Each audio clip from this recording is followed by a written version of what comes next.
on with that breaking news. A woman rushed from Tiger Woods, Florida home to the hospital. Jeff Lennox from WESH, the NBC affiliate in Orlando, is at Health Central Hospital in Ocoee, Florida. Jeff, what can you tell us at this point?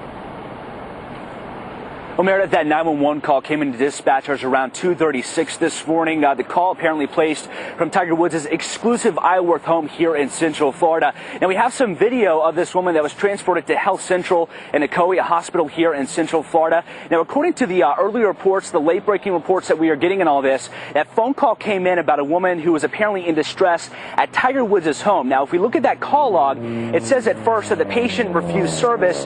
Then later in that call log, it does say that somebody was transported to this hospital. And you can see right here, a middle-aged woman on a stretcher being taken into that hospital by paramedics. At this point, not exactly sure who is on that stretcher, but that paramedic ambulance there arrived soon after those phone calls came in around 2:45 this morning. Now, later in that video, you actually see a black Cadillac Escalade speeding away from the hospital, Health Central here in Ocoee. And it does appear that that black Escalade was a loaner from GM, and that is the exact same registration that was on that SUV that Tiger Woods was driving that crashed back on November 27th. So again, right now, waiting on confirmation, trying to figure out exactly who was on that stretcher taken from Tiger Woods' home earlier this morning. As soon as we find that out, of course, we will report it. Back to you, Meredith. All right, Jeff Lennox, we appreciate it very much. Dr. Nancy Snyderman is NBC's chief medical editor. Dr. Nancy, good morning to you. Hi, Meredith. So what do you make, first of all, from what Jeff said? Well, it certainly looks like someone was taken from the home. We know that both mothers have been in and out. It's certainly speculation, right, as to whether one of the moms might be, harmed in some way. I mean, whether she's not feeling well, it always makes you think of heart attacks, problems like that. We don't know.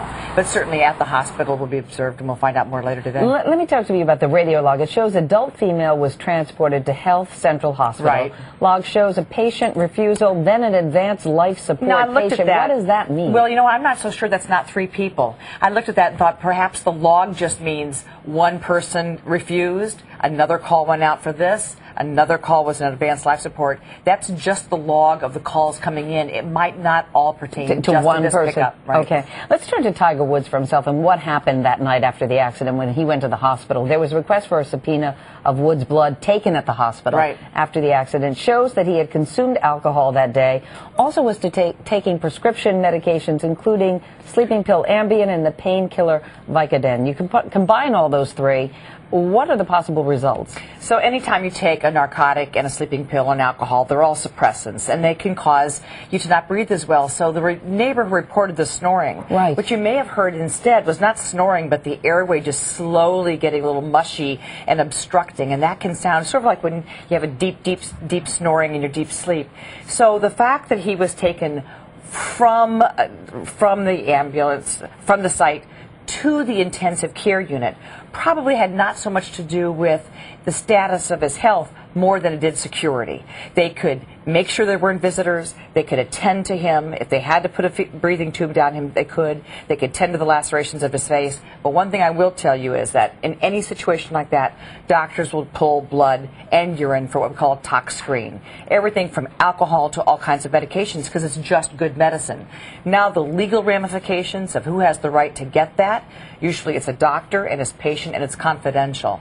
It would have to be a criminal investigation to be able to subpoena those records. So right now, that's doctor-patient confidentiality. Okay, Dr. Nancy, thank you so much. You bet, Meredith.